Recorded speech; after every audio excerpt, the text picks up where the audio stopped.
konnichiwa and fans, तो कैसे हो सब। हाँ, तो वीडियो आ चुकी है और तुम लोग अब इसको एंजॉय कर सकते हो। वीडियो बहुत बड़ी नहीं है क्योंकि मैं इसे बहुत बड़ा बनाना भी नहीं चाहता था। ये इसका फर्स्ट पार्ट है। अगर तुमने इसका सपोर्ट किया तो ऑफ कोर्स मैं इसके बहुत से पार्ट्स बनाने वाला हूँ भी, बहुत ज़्यादा। मतलब मैंने वन पीस को काफ़ी डिटेल में एक्सप्लेन करने की कोशिश की है, तो उम्मीद है कि तुम्हें पसंद आएगा। तो चलो बिना बकवास बिना देरी के वीडियो को जल्दी से जल्दी स्टार्ट करते हैं। तो लेट्स स्टार्ट। वन पीस की स्टार्टिंग एक फ्लैशबैक से होती है। उसमें एक इंसान को एग्जीक्यूट किया जा रहा था। उसका नाम गोल्ड रॉजर था। उसे किंग ऑफ द पायरेट्स भी कहा जाता है। वह महीने से पहले कहता है कि मैंने अपना खजाना इस समुद्र में छुपा दिया है, जो कोई भी उसे ढूंढ सकता है ढूंढ ले। और इसके बाद ग्रेटेस्ट पायरेट एरा की शुरुआत होती है। और इसमें बहुत से लोग पायरेट्स बनते हैं जो कि उस खजाने को ढूंढना चाहते थे, और उस खजाने का नाम था वन पीस। इसके बाद हमें हमारे मेन कैरेक्टर लूफी को दिखाया जाता है, जो कि एक वार्प होल में फंस गया रहता है। और वो उससे बचने के लिए अपने आप को बैरल में पैक कर लेता है, और वे बैरल बहते हुए एक शिप के पास पहुंच जाता है। उस शिप के कुछ मेंबर्स उस बैरल में खजाना सोचकर उसे खोलने की कोशिश करते हैं। वो उसे समुद्र से निकाल लेते हैं और खोलने ही वाले रहते हैं। तब तक उनके ऊपर कुछ पायरेट्स हमला कर देते हैं, जिसके कारण उस बैरल को छोड़कर भाग जाते हैं। बाद में पायरेट्स उस बैरल को खोलने की कोशिश करते हैं, लेकिन लूफी उसमें से निकलकर उन्हें डिफीट कर देता है। और यहीं पर वो कोबी से भी मिलता है। कोबी लूफी को बताता है कि वो गलती से इस शिप पर आ गया है और अब उसे इनके लिए काम करना पड़ रहा है, लेकिन वो यहाँ पर नहीं रहना चाहता। कोबी लूफी को बताता है कि वो बड़ा होकर एक ग्रेट मरीन ऑफिसर बनना चाहता है, लेकिन जब वो लूफी का ड्रीम सुनता है तो काफ़ी ज़्यादा सरप्राइज्ड होता है, क्योंकि वो किंग ऑफ द पायरेट्स बनना चाहता था। कोबी लूफी से कहता है कि तुम ये नहीं कर सकते, तुम जैसे हजारों पायरेट्स उस खजाने को ढूंढना चाहते हैं। और इस पर लूफी कोबी को जवाब देता है और कहता है कि अगर मैंने किंग ऑफ द पायरेट्स बनना चाहा है तो मैं ये करूँगा, even if I loose my life it's okay. Luffy की इस बात से कोबी बहुत ज़्यादा इंस्पायर होता है। इसके बाद लूफी उस पायरेट शिप की कैप्टन एल्विडा को डिफीट कर देता है और कोबी को रेस्क्यू करके वहाँ से एक छोटी शिप पे निकल जाता है। इसी फाइट के बीच हमें पता चलता है कि लूफी एक डेविल फ्रूट ईटर है और उसकी बॉडी रबर की है। उनकी इसी जर्नी के बीच कोबी लूफी को पायरेट हंटर जोरो के बारे में बताता है, और इसके बारे में लूफी ने एल्विडा से भी सुना था। कोबी लूफी को बताता है कि जोरो कितना पावरफुल और ईविल है, लेकिन लूफी डिसाइड कर लिया रहता है कि उसके क्रू का फर्स्ट मेंबर जोरो ही बनने वाला है। जोरो को ढूंढते हुए वह वहाँ पहुँच जाते हैं जहाँ पर जोरो था। वहाँ पर नेवी बेस भी था, और वहाँ पर उन्हें पता चलता है कि जोरो को मरीन्स ने कैप्चर करके रखा हुआ है। और इसके बाद लूफी और कोबी जोरो को देखने के लिए चले जाते हैं।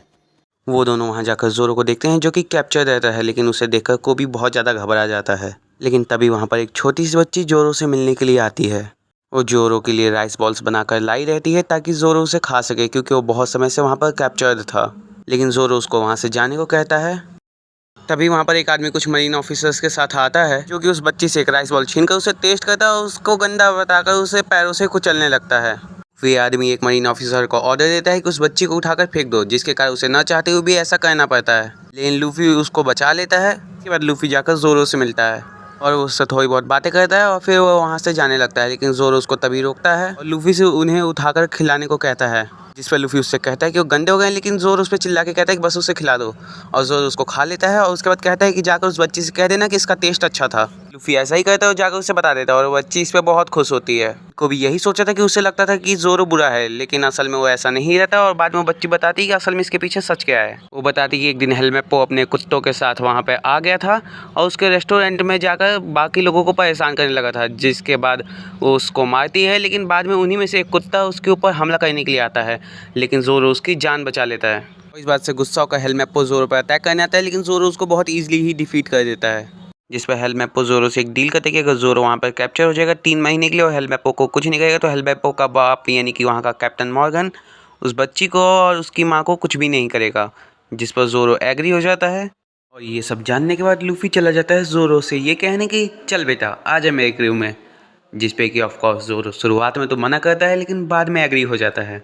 जोरो एक कंडीशन रखता है, और वो ये रहता है कि लूफी जब तक उसकी तीनों शॉट्स लाकर नहीं दे देता नेवी बेस में से, तब तक जोरो उसका क्रू ज्वाइन नहीं करेगा। और इसके बाद हमें वहाँ के नेवी बेस के कैप्टन यानी कि कैप्टन मॉर्गन को दिखाया जाता है, जिससे कि लूफी पंगा ले लेता है और जोरो की शॉट्स लाते वक्त। इसमें हमें ये भी पता चलता है कि हेलमेप्पो का वो बाप है असल में। लूफी जब तक जोरो की शॉट्स को ढूंढ रहा था, तब तक वहाँ पर कोबी आ जाता है जोरो को बचाने के लिए। इनको भी जोरो को फ्री करे उससे पहले ही वहाँ पर कैप्टन मॉर्गन आ जाता है उन्हें मारने के लिए। लेकिन तब तक लूफी आता है जो कि उनको बचा लेता है। उसके ऊपर वो लोग फायरिंग करते हैं, लेकिन लूफी को कोई असर नहीं होता, क्योंकि वो एक रबर मैन था, इसलिए गोलियों का उसके ऊपर कोई असर था ही नहीं। नेवी सोल्जर्स दोबारा हमला करने आते हैं, लेकिन जोरो तब तक फ्री हो जाता है और उन्हें वो ईजिली डिफीट कर देता है। इसी बीच हमें ज़ोरो का ड्रीम भी पता चलता है, जो कि असल में रहता है वर्ल्ड का स्ट्रॉन्गेस्ट स्वॉर्ड्समैन बनना। इसी बीच हमें नामी को दिखाया जाता है, जो कि ग्रैंड लाइन का मैप ढूंढ रही थी, जो कि असल में कैप्टन मॉर्गन के चैम्बर में रहता है। वो उसको ओपन करती है और उसको जैसे ही देखती है उसे पता चलता है कि असल में वहाँ पर वो मैप है ही नहीं। असल में उस मैप को कुछ पायरेट्स ने चुरा लिया रहता है, जो कि रहते हैं बगी पायरेट्स। और दूसरी तरफ लूफी और कैप्टन मॉर्गन की फाइट चली थी, जिसके बीच हेलमैपो कोबी को अपने अंदर ले लेता है और उसे शूट करने की बात करता है, लेकिन लूफी उसको इजीली डिफीट कर देता है और ज़ोरो तब तक कैप्टन मॉर्गन को भी हरा देता है। और इसके बाद जो चीज़ होती है वो सबके लिए बहुत ज़्यादा शॉकिंग थी, क्योंकि मॉर्गन के हारते ही सारे मरीन्स बहुत खुश हो गए थे। इसके बाद हमें सारा सच पता चलता है कि असल में मॉर्गन इस टाउन के लोगों को डरा के रखता था अपनी पावर से, और सारे मरीन्स को भी, जो कि अब लूफी की वजह से फ्री हो चुके थे। और इसके बाद लूफी और ज़ोरो दोनों जाकर उसी रेस्टोरेंट में खाना चालू कर देते हैं, लेकिन तब तक लूफी को ढूंढते हुए कुछ मरीन ऑफिसर्स वहाँ पर आ जाते हैं, क्योंकि लूफी को थैंक्स कहते हैं क्योंकि उसने कैप्टन मॉर्गन को हराया और इस टाउन को फ्री किया। लेकिन वो ये भी कहती है कि असल में ये एक नेवी बेस का आइलैंड है, तो हम पायरेट्स को यहाँ पर रहने नहीं दे सकते, इसलिए उनको जाने को कहते हैं और लूफी इस पे जाने को तैयार भी हो जाता है। लेकिन तभी उनमें से एक मरीन ऑफिसर ये पूछ लेता है कोबी से कि क्या तुम उनके साथ नहीं हो, जिसपे कि वाकई में काफ़ी अलग चीज़ होती है। लूफी कोबी को ये प्रिटेंड करने लगता है कि वो ये सच बताने जा रहे हैं मरीन्स को कि वो एक पायरेट शिप पे था, और कोबी को ये पता था कि अगर ये बात मरीन्स को पता चल गई तो कभी भी एक मरीन ऑफिसर नहीं बन पाएगा। और इस कारण से कोबी ना चाहते हुए भी लूफी को पंच कर देता है, जिसके कारण लूफी भी उससे फाइट करना स्टार्ट कर देता है। और इस फाइट की वजह से मरीन्स को ये यकीन हो जाता है कि हाँ, कोबी लूफी के साथ नहीं है। और इसके बाद कोबी को रियलाइज़ होता है कि असल में लूफी तो उसको बचा ही रहा था। और इसके बाद कोबी के मन में लूफी के लिए और भी ज़्यादा रिस्पेक्ट हो जाती है। और इसके बाद लूफी और ज़ोरो अपनी जर्नी की तरफ निकल जाते हैं, लेकिन कोबी भी अभी ये डिसाइड कर लिया था कि वो बड़ा होकर एक मरीन ऑफिसर बनेगा और लूफी से दोबारा ज़रूर मिलेगा किसी दिन। शिप पर लूफी ज़ोरो से कहता है कि मैं किंग ऑफ द पायरेट्स ज़रूर बनूंगा किसी दिन, जिस पे कि ज़ोरो कहता है कि तुम इस चीज़ से बहुत ज़्यादा ऑब्सेस्ड हो, क्या इसके पीछे कोई रीज़न है? जिस पे कि लूफी कहता है नहीं, कोई बहुत बड़ा रीज़न तो नहीं है, बस मैंने कोई प्रॉमिस किया था। हाँ, और वीडियो कैसी लगी? हाँ, मुझको पता है वीडियो छोटी है, लेकिन मैं इससे बड़ा अफोर्ड भी नहीं कर सकता था, मेरे पास टाइम की कमी थी और मैं उतना कुछ कर भी नहीं पा रहा हूँ, तो मैंने सोचा पहला पार्ट छोटा ही अपलोड करते हैं। अगर तुम लोगों का रिस्पांस अच्छा रहा तो मैं आगे भी पार्ट्स बनाऊँगा ऑफ कोर्स। ऐसे में तुम लोगों से क्वेश्चन था कि क्या मैं अदर एनिमेस पे भी वीडियोस बनाऊँ या फिर सिर्फ वन पीस पे? ऐसे कमेंट में बता देना। तो चलो चलते हैं, सायोनारा।